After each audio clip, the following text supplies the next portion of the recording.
Dumating na sa Malacanang si Vietnamese Prime Minister Nguyen Thanh Dung para makipagpulong kay Pangulong Noynoy Aquino. Inaasahang mapag-uusapan ang issue ng agawan ng teritoryo sa West Philippine Sea. Makibalita tayo kay Teresa Andrada. Teresa?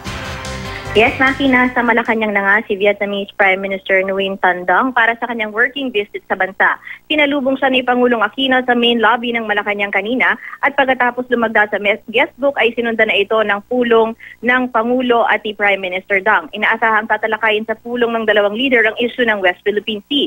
Bukod sa China at Pilipinas, inaangkin din ng Vietnam ang South China Sea. Matatanda ang ikinagalit ng mga residente ng Vietnam ang pagtayo ng oil rig ng China sa exclusive economic zone ng Vietnam sa bahagi ng South China Sea. Mainit rin ng Pilipinas sa China. Kamakailan lang ay nalaman ng Pilipinas na nag-reclaim at nagtayo ng pasilidad ang China sa Mabini Reef sa West Philippine Sea.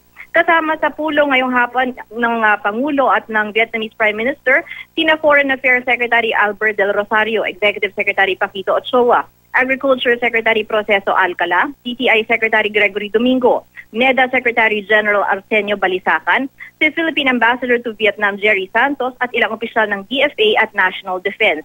Inaantabayan na naman natin ngayon, Maki, yung ilalabas na joint statement ng Pangulo at ni Prime Minister Dung. Mamayang gabi, isang hapunan ang inihanda ng Malacanang para sa working visit ni Dung at kanyang delegasyon. Kabilang si Dung sa mga dadalo sa World Economic Forum on East Asia bukas.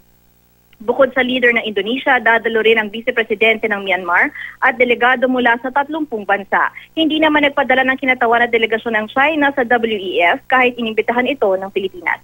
At yan muna ang latest mula dito sa Malacanang. Maki? Maraming salamat, Teresa Andrada.